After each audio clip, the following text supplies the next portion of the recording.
और इस गंभीर मसले पर ये कहकर मैं अपनी बात की शुरुआत करना चाहती हूँ कि कैसे कह दें कि मोदी सरकार गुनहगार नहीं है। मुल्जिम तो है, चाहे हाथ में तलवार नहीं है। लाखों बच्चों को मौत के मुंह में धकेल कर किस मुंह से कह रहे हैं कि ये जिम्मेदार नहीं है। तो खार्किव में शेलिंग में फंसकर एक भारतीय छात्र नवीन की जान चली गई। सबसे पहले तो भारतीय राष्ट्रीय कांग्रेस की तरफ से मैं शोकाकुल परिवार को सांत्वना देना चाहती हूँ, ढांढस बंधाना चाहती हूँ और नवीन को श्रद्धांजलि देना चाहती हूँ। और इसी के साथ मुझे ये कहते हुए कोई गुरेज नहीं होगा कि विलुप्त होती दूरदृष्टि, गैर जिम्मेदारी, संवेदन शून्यता, निर्दयता और निष्ठुरता जो मोदी सरकार ने इस पूरे प्रकरण में दिखाई है, उसके कारण आज एक भारतीय छात्र, एक होनहार छात्र की जान चली गई। और अगर किसी दूध पीते बच्चे से भी ये बात पूछी जाए कि ये जिम्मेदारी किसकी थी कि यूक्रेन में पढ़ने वाला हर नागरिक, हर बच्चा सुरक्षित रूप से घर वापस पहुंच सके, तो एक दूध पीता बच्चा भी इस बात का जवाब देगा कि ये सरकार की जिम्मेदारी होती है, ये मोदी जी की जिम्मेदारी बनती है, ये विदेश मंत्रालय की जिम्मेदारी बनती है, ये भारतीय एम्बेसी की जिम्मेदारी बनती है। और जैसे जैसे दिन बीतते जा रहे हैं, एक के बाद एक वीडियो सामने आ रहा है। जैसे जैसे लाइव शो करते हुए हमें बहुत सारे मीडिया के पत्रकार दिख रहे हैं वॉर जोन में, उनके लाइव टेलीकास्ट के बीच में आकर छात्र कह रहे हैं कि हमें मदद नहीं मिल रही है, आप गलत बात मत दिखाइए। बंकर से हमारे पास वीडियोज आ रहे हैं, बॉर्डर पर खड़े हुए छात्र छात्राओं के वीडियो आ रहे हैं और कहा जाता है कि प्रत्यक्ष को प्रमाण की जरूरत नहीं होती। और एक ऐसा वीडियो मैं चाहती हूं कि आज की इस मीडिया बाइट में दिखाऊं। ये एक बच्ची है और हमारे बच्चे ने कॉन्फिडेंस दिखा के खुद चले गए। वो लोग वहां पे अपने रिस्क पे, अपने दम पे, आधे बच्चे अगवा हो चुके हैं। 3 लड़कियां हैं वो अगवा हो चुकी हैं। एक लड़की को हम खुद जानते हैं, वो टर्नोबिल यूनिवर्सिटी से है, वो 3 दिन से। ये एक स्टूडेंट है, भारतीय स्टूडेंट है लड़की, जो कि यूक्रेन में फंसी है किसी बंकर में, अपने कुछ छात्र मित्रों के साथ ये वीडियो बना रही है और बहुत ही गंभीर बात कह रही है। वो कह रही हैं कि भारत के छात्रों को मदद नहीं मिल रही है, इसीलिए वो रिस्क लेकर अपनी रिस्क पर बंकर या सेफ लोकेशन से बाहर निकलकर बॉर्डर क्रॉस करने की कोशिश करते हैं। उनको अगवा कर लिया जा रहा है। ये दावा कर रही है कि 3 लड़कियों को अगवा कर लिया गया है और बता रही है कि एक लड़की यूनिवर्सिटी का नाम लेते हुए कि इस यूनिवर्सिटी में पढ़ने वाली एक लड़की को मैं व्यक्तिगत रूप से जानती थी। क्या सच्चाई है इन वीडियोस की? बिना लाग लपेट के मैं मोदी सरकार से और मोदी जी से 3-4 सवाल पूछना चाहती हूं। पहला सवाल कि कितने ऐसे बच्चे हैं जो अनअकाउंटेड हैं, जिनसे संपर्क साधा नहीं जा रहा है, जो कि लापता हैं? क्या ऐसे बच्चों की नामजद सूची तैयार करने का काम इंडियन एम्बेसी ने किया है? क्या मोदी सरकार की कोशिश है कि ऐसे वीडियोस की सत्यता को जाना जाए, ये पता लगाया जाए कि क्या सच में भारत के बच्चे, हमारे देश के नागरिक अगवा किए जा रहे हैं? क्या लड़कियों को अगवा किया जा रहा है? क्या उनके साथ दिन ब दिन बदसलूकी बढ़ती जा रही है? ये पहला सवाल है। क्या ऐसी कोई कोशिश मोदी सरकार द्वारा की गई है? दूसरा सवाल नवीन से जुड़ा हुआ सवाल है। कितने ऐसे छात्र छात्राएं हैं, कितने ऐसे स्टूडेंट्स हैं जो कि खतरे के जोन में हैं, जो कि बमबारी के बीच में हैं, गोलाबारी के बीच में हैं, जो कि शेल फायर में फंसे हुए हैं या क्रॉस फायर में फंसे हुए हैं? क्या खतरे के जोन में जो स्टूडेंट्स हैं उनकी कोई सूची मोदी सरकार ने तैयार करने की कोशिश की है? क्या इंडियन एम्बेसी के पास ऐसी कोई जानकारी है कि इतने बच्चे हैं वो बंकर में हैं, इतने बच्चे हैं वो किसी सेफ प्लेस में हैं, किसी बेसमेंट में हैं, और इतने बच्चे हैं जो कि खतरे के जोन में हैं, जिनको एक इमीडिएट रिलीफ की ज़रूरत है या इमीडिएट सपोर्ट की ज़रूरत है। ये दूसरा सवाल है। और तीसरा सवाल मैं जानना चाहती हूँ कि एक विस्तृत इवैक्यूएशन प्लान क्या मोदी सरकार ने बनाया है? क्योंकि इवैक्यूएशन होगा, मंत्री भेजे जाएंगे, अब एम्बेसडर से बात होगी, ये तसल्ली, ये भरोसा जताया तो जा रहा है, लेकिन actions always speak louder than words. जमीन पर क्या हो रहा है? बंकर में फंसे हुए स्टूडेंट्स को किस तरीके से इवैक्यूएट किया जाएगा, उसका क्या प्रोसेस होगा? बॉर्डर पर खड़े हुए स्टूडेंट्स को कैसे बाहर ले जाया जाएगा, बॉर्डर क्रॉस किया जाएगा, सेफ पैसेज दिलाया जाएगा, उसका क्या प्रोसेस होगा? और जो खतरनाक जोन में बच्चे हैं, जिनकी जान पर बनाई है, उनको निकालने का क्या प्रोसेस होगा? क्या इस तरीके की कोई जानकारी मोदी सरकार दे सकती है? चौथा सवाल, और ये सीधा मोदी जी से सवाल है, बहुत महत्वपूर्ण सवाल है, क्योंकि मोदी जी की फॉरेन पॉलिसी हमेशा उनके पर्सनल रिलेशन से प्रभावित होती है। हमने देखा बिरयानी खाना, हमने देखा साड़ी शॉल डिप्लोमेसी, हमने झूला झूलते हुए भी देखा, गलबैयां होते हुए भी देखा, नमस्ते ट्रंप भी देखा। तो क्या मोदी जी ने व्यक्तिगत तौर पर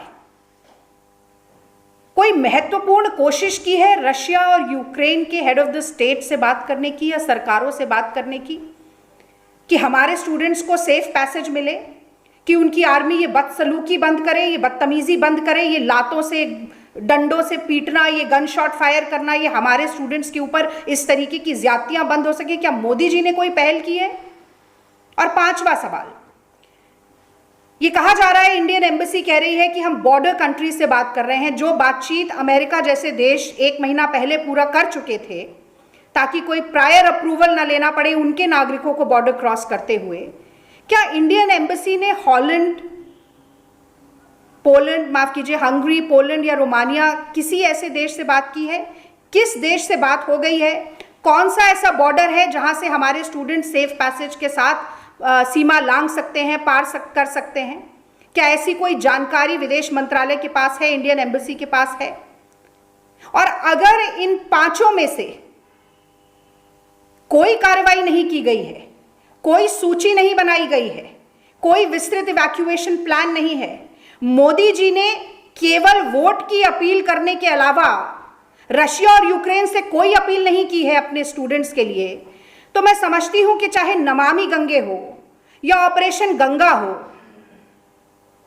इनके नाम बड़े और दर्शन छोटे हैं। ये ऊंची दुकान तो है, पर इनके फीके पकवान हैं। और मुझे कहना पड़ेगा कि आज मोदी सरकार ने कहीं ना कहीं हमारे देश के बच्चों को, हमारे देश के नागरिकों को गोलाबारी के बीच, बमबारी के बीच, क्रॉस फायर के बीच, शेल फायर के बीच लावारिस छोड़ दिया है। और ऐसा लगता है कि आत्मनिर्भर होने की जो परिभाषा मोदी जी गढ़ रहे थे, वो यही परिभाषा है कि आपदा के समय में, कठिनाई के समय में आत्मनिर्भर छोड़ दिया जाए। इसे लावारिस छोड़ना भी कहा जाता है। और यही हमारे देश के बच्चों के साथ यूक्रेन में हो रहा है। और मैं एक बार फिर नवीन का जिक्र करते हुए ये कहना चाहती हूं कि अब बात केवल ये नहीं रह गई है कि आतंक के साए में या हिंसा के साए में या डर के साए में जीना पड़ रहा है, वहां पर एक पल डर से घिरा हुआ बीतता है। अब बात यह भी नहीं रह गई है कि खाना नहीं है, पानी नहीं है, पैसा नहीं है, बंकर में फंस गए। अब बात जान पर बनाई है और इसकी गंभीरता मोदी जी को समझनी होगी। आज जब मोदी जी चुनावी भाषण देते हुए ये कह रहे थे कि घर घर जाओ और मेरा संदेश पहुंचाओ और मेरे लिए वोट बटोरो, तो नवीन की वहां पर जान गई थी, वही समय था। और मैं समझती हूं कि अब और देर ना हो जाए, नवीन जैसे और छात्र छात्राओं को ऐसी कठिन परिस्थिति से ना गुजरना पड़े, इसके लिए मोदी सरकार को, मोदी जी को कुछ पुख्ता कदम जरूर उठाना चाहिए। और एक बार सोचना चाहिए कि आज जब हम सब अपने परिवारों के साथ महाशिवरात्रि का पर्व मना रहे हैं, खुशी का अवसर है, तो कितने ऐसे परिवार हैं जिनकी जान जो है, जिनकी सांसें जो है वो हलक में अटकी हुई हैं, जिनको कुछ नहीं पता कि कल उनके बच्चों की क्या हालत होगी या क्या खबर उनके पास आ जाएगी। तो देश के अभिभावक होने के नाते मोदी जी चुनावी भाषण तो दीजिए, लेकिन कार्रवाई जरूर कीजिए। और एक कार्रवाई मैं चाहती हूं कि प्रहलाद जोशी के ऊपर भी जरूर होनी चाहिए। ये कह देना कि 99% बच्चे जो बाहर मेडिकल की पढ़ाई करने जाते हैं वो नीट की परीक्षा में फेल होते हैं, इसकी क्या तुक है? ये कहने का क्या मकसद है? और कहीं ना कहीं ये कहना ही पड़ेगा कि भारतीय जनता पार्टी के मंत्रियों की निर्लज्जता की कोई सीमा नहीं है, कोई हद नहीं। अरे अगर आप लोग किसी का दुख बांट नहीं सकते, किसी के आंसू पोंछ नहीं सकते, किसी की मदद कर नहीं सकते, तो कम से कम जले पर नमक तो मत छिड़किए। 85,000 सीटें हैं मेडिकल की हमारे देश में, 18 लाख बच्चे बैठते हैं। 85,000 से बढ़ाकर कितने लाख आपने सीटें कर दी, इसका ब्यौरा देते ना एक बार। ये कहने की बजाय कि बच्चे फेल हो जाते हैं, और जो बच्चे फेल हो गए हैं, बाहर पढ़ने जा रहे हैं, भारत में महंगी पढ़ाई नहीं कर सकते, नाली की गैस से पकौड़ा तलने के लिए तैयार नहीं है, जैसा कि मोदी जी कह रहे हैं, तो उनकी जान की रक्षा नहीं करेंगे आप? उनकी जान की कोई कीमत नहीं है? उनकी जान इतनी सस्ती है कि ऐसे वक्त में आप उसका मजाक उड़ा रहे हैं, मखौल उड़ा रहे हैं?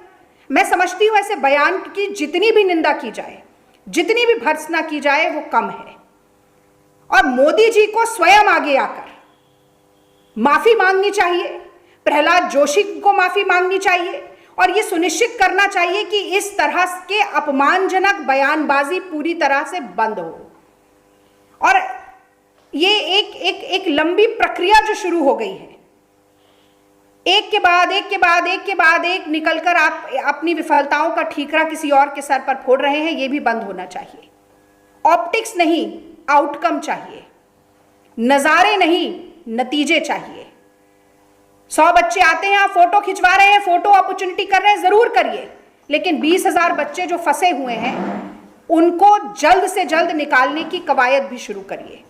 और अगर ऐसा नहीं होता है तो कांग्रेस पार्टी लगातार दबाव बनाती रहेगी, लगातार सवाल पूछती रहेगी, और मैं चाहती हूं कि हमारे मीडिया के जो मित्र हैं उनकी भी ये पूरी जिम्मेदारी बनती है, और इसका निर्वहन भी वो कहीं ना कहीं कर रहे हैं। सही तस्वीर दिखाने का काम करें और सरकार पर दबाव डालने का काम करें, क्योंकि आज हो सकता है किसी और के बच्चे फंसे हैं, कल हमारे बच्चों के ऊपर भी ऐसी आपदा आ सकती है। और मोदी सरकार अगर इस बार तत्परता के साथ, मुस्तैदी के साथ काम नहीं करेगी तो कहीं ना कहीं मैं समझती हूं कि ये एक और नई प्रक्रिया को जन्म देगा।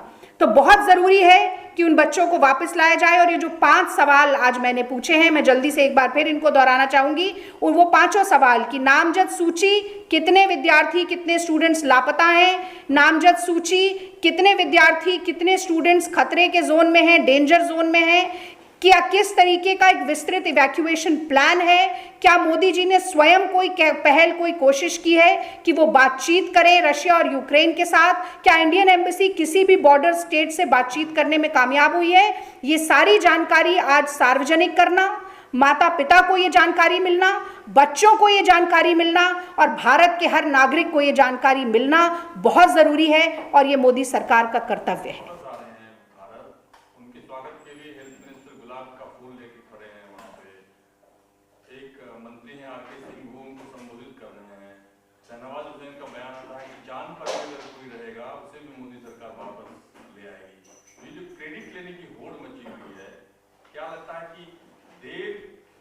बाद भी एक सरकार के अलग-अलग लोगों के द्वारा एक क्रेडिट लेने की होड़ मची है, इसे आप कैसे देखते हैं? देखिए, मुझे लगता है ये बात बहते हुए पानी की तरह साफ है कि जब नाक तक पानी आ गया तब मोदी सरकार ने हाथ पैर मारने शुरू किए, कि जब आग लग गई तब मोदी जी बाल्टी ढूंढने के लिए निकले कि अब बाल्टी में पानी भरा जाए और आग बुझाने की चेष्टा की जाए। और ये बात भी जग जाहिर है कि तमाम बड़े देश, चाहे अमेरिका हो, चाहे फ्रांस हो, चाहे जर्मनी हो, ब्रिटेन हो, 1 महीने पहले से इन्होंने अपने नागरिकों को आगाह करने की कवायद शुरू कर दी थी।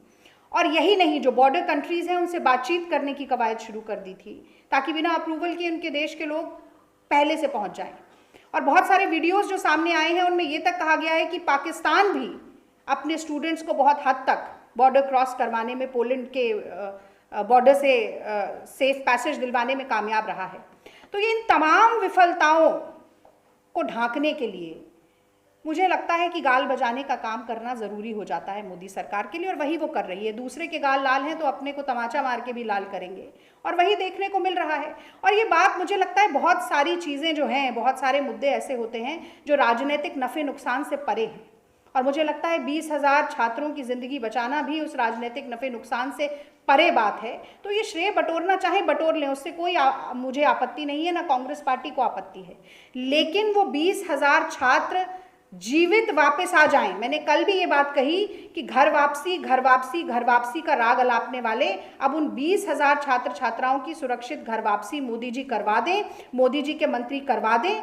देर जरूर हो गई है पर दुरुस्त हो जाएं तो भी मैं समझती हूं कि ये एक बहुत बड़ी कामयाबी होगी। लेकिन अभी तक ऑपरेशन गंगा के नाम पर केवल अपनी पीठ थपथपाने और गाल बजाने के अलावा कोई काम नहीं हुआ।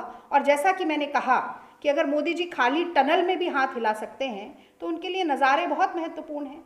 तो नज़ारे आप बनाइए नतीजे देने के बाद, ऑप्टिक्स हो जाएं लेकिन आउटकम के बाद। आप तमाम सवाल कर रही हैं, लेकिन एक तरफ मंत्री खुद जा रहे हैं, चार मंत्री निकल रहे हैं 4 नेबरिंग कंट्रीज के अंदर लुकाफर करने के लिए इलेक्शन प्रोसेस को, लेकिन इस बीच एक बहुत बड़ा जो लैप्स दिखाई देता है सीधे तौर पर खुली आंख से, वो ये कि एक तरफ कहा जाता है कि सुबह में एक एडवाइजरी जारी होती है कि स्टूडेंट जहाँ हैं वहाँ रहें और उनके लिए इंतजाम किया जा रहा है, और विद इन 2 आवर्स एक और एडवाइजरी आ जाती है कि आप कीव छोड़ दीजिए बाय एनी मीन्स, आप ट्रेन से या किसी और भी तरीके से आप कीव छोड़ दीजिए। तो आपको लग रहा है कि वाकई जो आप सवाल कर रही हैं वो तो वाजिब है, क्या उस तरफ ये चीजें जा रही हैं कि कोई कंक्रीट प्लान के तहत ये काम हो रहा है, आपको लगता है? देखिए, मैंने कल की प्रेस वार्ता में भी ये बात कही कि तमाम एडवाइजरी जो इंडियन एम्बेसी ने जारी की हैं वो विरोधाभासी हैं। तो एक एडवाइजरी आती है, वो कह देती है कि आप गूगल मैप के ज़रिए आप कोई सेफ प्लेस ढूंढ लें, कोई बंकर ढूंढ लें और वहाँ चले जाएं। एक एडवाइजरी मतलब कि आपको गूगल मैप के सहारे भारत सरकार ने छोड़ दिया। एक एडवाइजरी आती है, वो बताती है कि इंडियन एयरलाइन की 3 फ्लाइट्स उड़ेंगी और वो तीनों फ्लाइट युद्ध शुरू होते ही रद्द कर दी जाती हैं। फिर कहीं से कोई सूचना आती है कि मुफ्त में ले जाया जाएगा, लेकिन मुफ्त जैसी कोई बात नहीं। स्टूडेंट्स खुद बताते हैं कि उनको 70-70 हज़ार रुपये तक का किराया देना पड़ रहा है। और जो आप बात कह रहे हैं वो तो बहुत गंभीर बात है। युद्ध क्षेत्र में जब लगातार एयर सायरन्स बज रहे हैं, जब कहीं पर भी बम्बार्डिंग हो रही है, जब गोलाबारी और बमबारी की कोई अंत की कोई गुंजाइश ही नहीं है, और एक छात्र की जान भी चली गई इसी शेल फायर के बीच में, ऐसे समय पर ये कहा जाए कि आप कीव छोड़ दीजिए, ये क्या कोई मजाक है?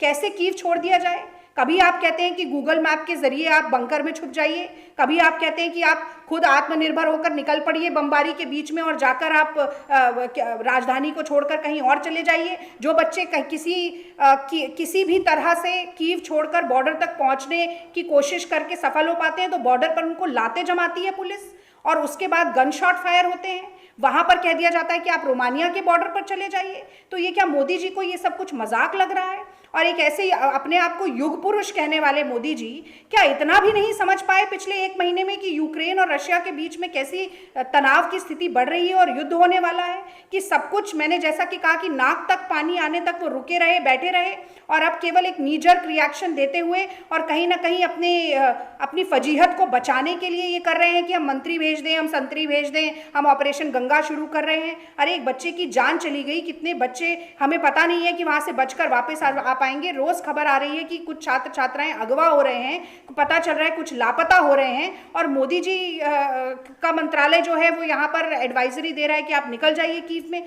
मैं समझती हूँ कि ये पूरी तरीके से गैर जिम्मेदारी का प्रत्यक्ष प्रमाण है, और इसी के साथ साथ सरकार की संवेदन शून्यता का भी प्रमाण है कि वो इस तरीके के विरोधाभासी एडवाइजरी जारी करके भ्रम, संशय और आतंक का माहौल खुद बढ़ाने का काम कर रहे हैं।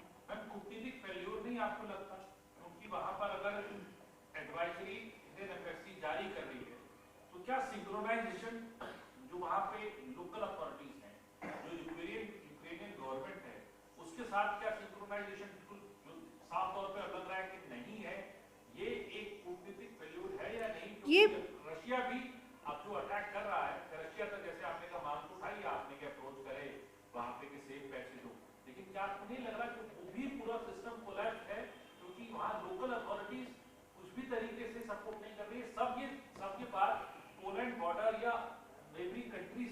नहीं वहां तक हमारे मिनिस्टर पहुंच पा रहे हैं, यूक्रेन के अंदर नहीं। देखिए, भारत की कूटनीति कितनी ढुलमुल है, कितनी लचर है, इस बात पर तो एक अलग ही प्रेस वार्ता हो सकती है। मैंने कल भी जिक्र किया कि चीन के तरफ से अग्रेशन होता है तो मोदी जी, हमारे सैनिक शहीद हो जाते हैं, पर मोदी जी कहते हैं कोई घुसा नहीं, कोई आया नहीं।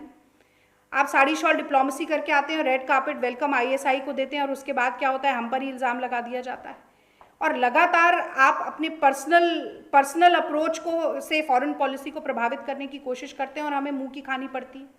और इस यूक्रेन के पूरे प्रकरण में पहले दिन से कूटनीतिक विफलता तो है ही, उसके साथ साथ जैसा कि मैंने कहा कि कोई फोरसाइट ना होना, दूरदृष्टि की पूरी कमी होना, और एक अंतर्राष्ट्रीय तनाव की जो एक परिस्थिति पैदा हो रही थी उसके प्रति पूरे तरह से उदासीन होना, ये कोई सरकार कैसे कर सकती है।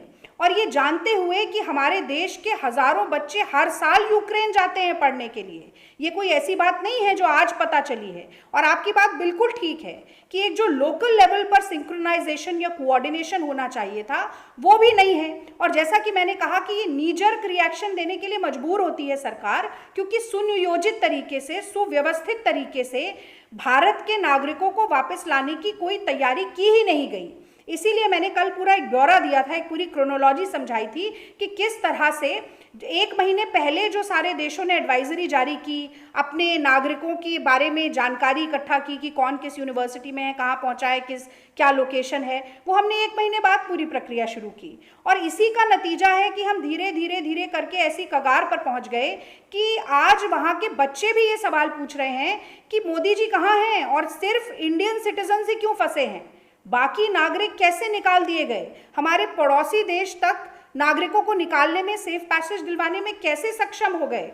तो मोदी जी का ध्यान अगर चुनाव प्रचार के बजाय जिंदगी बचाने में होता, चुनावी भाषण देने और जुमले सुनाने के बजाय अंतर्राष्ट्रीय परिस्थिति पर उनकी निगाह होती, तो मुझे लगता है कि आज ये खामियाजा नवीन को नहीं भुगतना पड़ता, और इतने जो 20,000 विद्यार्थी वहाँ फंसे हुए हैं उन्हें नहीं भुगतना पड़ता। आज माँ बाप एक जगह खड़े होकर चिल्ला रहे हैं कि हम असहाय हैं, बच्चे बंकर्स में बैठकर कह रहे हैं हम असहाय हैं, इंडियन एम्बेसी का नंबर लगाते हैं तो कोई नंबर उठाने के लिए तैयार नहीं है। तो मैं समझती हूँ कि एक बहुत ही मर्मस्पर्शी और मन को विचलित करने वाली ये परिस्थिति है, जो कि कूटनीतिक विफलता का तो परिचय दे ही रही है, और इसी के साथ साथ मोदी जी की आत्ममुग्धता का भी परिचय दे रही है कि वो कहीं ना कहीं अपने चुनावी राजनीति के दलदल में इस तरह फंसे हुए हैं कि प्रधानमंत्री की भूमिका जो होनी चाहिए उसमें पूरी तरीके से विफल साबित हुए। जिम्मेदार किसको मानते हैं मैम, सीधे तौर पे सबसे पहली जिम्मेदारी किसकी बनती है और जिम्मेदार किसको मानते हैं? मैंने शुरू में ये कहा, मैंने तो जो पंक्तियां सुनाई उसमें भी ये कहा कि कैसे कह दें मोदी सरकार गुनहगार नहीं है, और किस मुंह से ये कहते हैं कि ये जिम्मेदार नहीं है। भाई, जितने भी भारतीय नागरिक विदेश में रह रहे हैं, और वो भारतीय नागरिक हैं, 2 साल के लिए गए हैं, पढ़ने के लिए गए हैं, किसी काम के लिए गए हैं, उनकी सुरक्षा की जिम्मेदारी भारत सरकार की है, और भारत सरकार चलाने वाले प्रधानमंत्री की है, नरेंद्र मोदी जी की है। लेकिन आपके पास समय है मन की बात कहने के लिए, 1.5 घंटा भाषण देने के लिए। आप मणिपुर और उत्तर प्रदेश में वोट अपील कर रहे हैं, आज आप कह रहे हैं कि घर घर जाकर मेरा संदेश ले जाओ। अरे घर घर जाकर पहले ये संदेश पहुंचाइए कि हाँ मैं हूं, मैं प्रधानमंत्री नरेंद्र मोदी जिसे आप लोगों ने प्रचंड बहुमत दिया है, मैं हूं। मैं सिर्फ चुनाव में भाषण देने के लिए नहीं हूं, मैं आपकी जिंदगी बचाने के लिए भी हूं।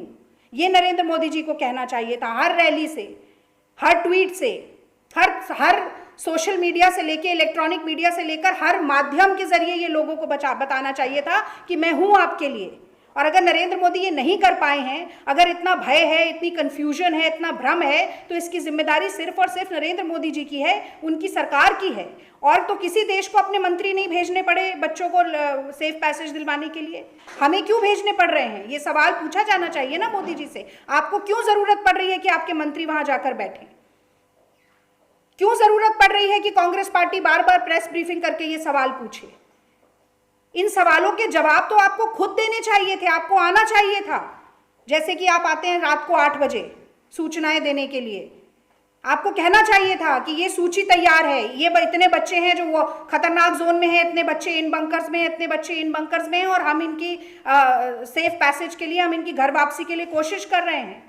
पर सिर्फ जुमलेबाजी है, सिर्फ जुमलेबाजी है। मैंने कल कहा कि तारीख पे तारीख, तारीख पे तारीख, तारीख पे तारीख, अब इस तारीख को ये कर देंगे, इस तारीख को ये हो जाएगा, इस तारीख को ये तारीख। बच्चों की जान जो रोज जा रही है, ये तारीख का इंतजार करेगी या आपके झूठ पे झूठ के सच होने का इंतजार करेगी? मैं समझती हूँ जिम्मेदारी मोदी सरकार की है, जिम्मेदारी नरेंद्र मोदी जी की है।